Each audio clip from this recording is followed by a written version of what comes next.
കാഞ്ചിയാർ ഗ്രാമപഞ്ചായത്തിന്റെ ആഭിമുഖ്യത്തിൽ JPM arts and science കോളേജിൽ ഹരിത പ്രഖ്യാപനങ്ങൾ നടന്നു. വിവിധ വിദ്യാഭ്യാസ സ്ഥാപനങ്ങൾ ഹരിത കേന്ദ്രങ്ങളാക്കിക്കൊണ്ടുള്ള പ്രഖ്യാപനം ഗ്രാമപഞ്ചായത്ത് പ്രസിഡന്റ് സുരേഷ് കുഴിക്കാട് നിർവഹിച്ചു. മാലിന്യമുക്ത നവകേരളം ജനകീയ ക്യാമ്പയിന്റെ ഭാഗമായി കാഞ്ചിയാർ ഗ്രാമപഞ്ചായത്ത് പരിധിയിലെ കലാലയങ്ങൾ ഹരിത കലാലയമായും വിദ്യാലയങ്ങൾ ഹരിത വിദ്യാലയങ്ങളായും അംഗൻവാടികൾ ഹരിത അംഗൻവാടികളുമായാണ് പ്രഖ്യാപനം നടത്തപ്പെട്ടത്.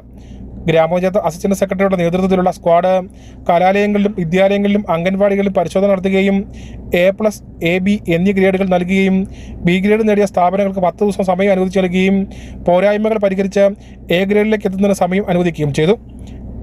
A+ A ഗ്രേഡുകൾ നേടിയ കാഞ്ചിയാർ ഗ്രാമപഞ്ചായത്തിലെ 2 കലാലയങ്ങൾക്കും 11 വിദ്യാലയങ്ങൾക്കും 28 അംഗൻവാടികൾക്കും ഹരിത കേരള മിഷന്റെ സർട്ടിഫിക്കറ്റ് നൽകുകയും ചെയ്തു.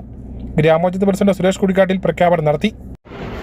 കുറേ നാളുകൾക്ക് മുമ്പ് എല്ലാ സ്കൂളുകളിലും നമ്മൾ ഹരിത ക്ലബ്ബുകൾ സ്ഥാപിക്കുകയും എങ്ങനെയാണ് മാലിന്യം സംസ്കരിക്കേണ്ടതെന്ന് ഓരോ ക്ലാസ് റൂമിലും അതുപോലെ തന്നെ ഓരോ സ്കൂളിലും മൈതാനവുമെല്ലാം എങ്ങനെ വൃത്തിയായി ഇരിക്കണമെന്നും കുട്ടികൾക്ക് ക്ലാസുകൾ കൊടുക്കുകയും വളരെ വിപുലമായ രീതിയിൽ ഒരു ഹരിത സഭ വിളിച്ചു ചേർക്കുകയും അവിടെ JPM college principal doctor Johnson V, ഗ്രാമപഞ്ചായത്ത് ആരോഗ്യ വിദ്യാഭ്യാസ standing committee chairperson Thankamani Surendran, assistant secretary Anuja R, junior superintendent Jayaraj M Nair, nodal officer Dini KF, Haritha Kerala mission block coordinator Abi Varghese, Suchitwa mission panchayat coordinator Vijimol Varghese, NSS program coordinator Manu T Francis തുടങ്ങിയവർ സംസാരിച്ചു.